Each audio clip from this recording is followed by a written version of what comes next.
ದೆಹಲಿ ರಾಜಕಾರಣದಲ್ಲಿ ಈಗ ಪ್ರತಿಯೊಂದು ಮಸೂದೆ ಪಾಸ್ ಆಗಬೇಕಾದ್ರೂ ಸೀಟುಗಳ ಸಂಖ್ಯೆ ಮತ್ತು ಪಕ್ಕಾ ಲೆಕ್ಕಾಚಾರವೇ ಮುಖ್ಯ.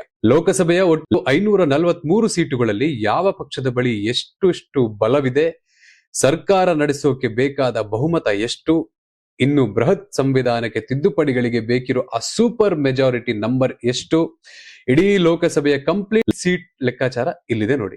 ಮೊದಲಿಗೆ ಪ್ರಸ್ತುತ ಲೋಕಸಭೆಯ ಬಲ ನೋಡೋದಾದ್ರೆ, ಸರ್ಕಾರ ರಚಿಸಿ ಆಡಳಿತ ನಡೆಸ್ತಿರೋ ಆಡಳಿತಾರೂಢ NDA ಮೈತ್ರಿಕೂಟದ ಬಳಿ 293 ಸೀಟುಗಳಿವೆ. ಇದರಲ್ಲಿ ಬಿಜೆಪಿಯ 240, TDPಯ 16 ಮತ್ತು JDU 12 ಸೀಟುಗಳು ಪ್ರಮುಖವಾಗಿವೆ. ಇನ್ನು ವಿಪಕ್ಷ ಇಂಡಿಯಾ ಒಕ್ಕೂಟದ ಬಳಿ ಕಾಂಗ್ರೆಸ್ನ 99 ಸೀಟುಗಳು ಸೇರಿದಂತೆ ಒಟ್ಟು 234 ಸೀಟುಗಳಿವೆ. ಉಳಿದಂತೆ ತಟಸ್ಥ ಮತ್ತು ಪಕ್ಷೇತರರ ಬಳಿ 16 ಸೀಟುಗಳಿವೆ. ಸಾಮಾನ್ಯವಾಗಿ ದೇಶದಲ್ಲಿ ಸರ್ಕಾರ ರಚನೆ ಮಾಡಲು ಸರಳ ಬಹುಮತ ಅಂದ್ರೆ 272 ಸೀಟುಗಳು ಅಗತ್ಯವಿರುತ್ತದೆ. NDA ಬಳಿ 293 ಸೀಟುಗಳು ಇರುವುದರಿಂದ ಸರ್ಕಾರ ಸುಗಮವಾಗಿ ನಡೆಯುತ್ತದೆ. ಆದರೆ ಮಹಿಳಾ ಮೀಸಲಾತಿ ಜಾರಿ, ಕ್ಷೇತ್ರ ಪುನರ್ವಿಂಗಡಣೆ ಹಾಗೂ ಒಂದು ದೇಶ ಒಂದು ಚುನಾವಣೆಯಂತಹ ಬೃಹತ್ ಸಾಂವಿಧಾನಿಕ ತಿದ್ದುಪಡಿಗಳನ್ನು ಪಾಸ್ ಮಾಡಲು ಮೂಲಕ 362 ಸೀಟುಗಳು ಅಂದ್ರೆ 2/3 ಸೂಪರ್ ಮೆಜಾರಿಟಿ ಬೃಹತ್ ಬೆಂಬಲ ಬೇಕಾಗ್ತದೆ.